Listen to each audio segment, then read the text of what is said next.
I want to discuss today Captain Ahab's, this is Moby Dick, sorry, Captain Ahab's leadership qualities as described by Ishmael, and particularly the kind of general point that Ishmael relates about the broader, the status of our leaders in society, kind of how these people are generally chosen and whether or not they're the best people for the job. So the short answer is no. Ishmael doesn't think they are, and he describes this, I think, quite interestingly here, where he says, this,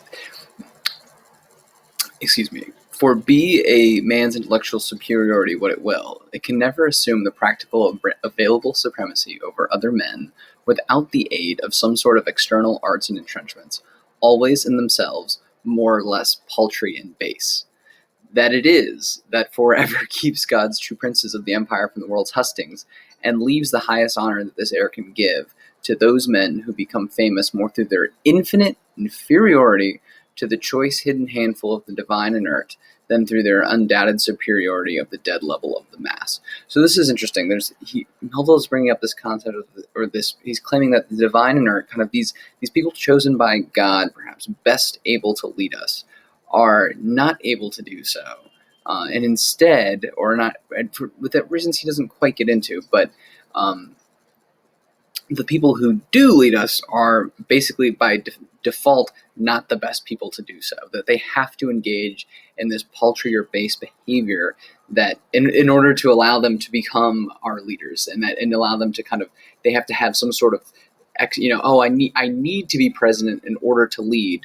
I need this third party form versus I should lead and then I will receive commendation or recognition afterwards. Not that one would even care.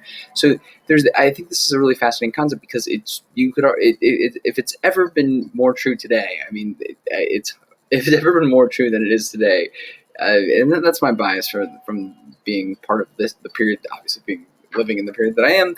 But it's isn't it magnificent in a way how ordinary, or in the case of one presidential candidate here in 2016, awful, but truly, boring and clearly not the best that we can do. I don't think anyone would argue that our presidential candidates represent the highest form of human achievement, right? There have to be this kind of middle of the road type nature to them in order to get elected.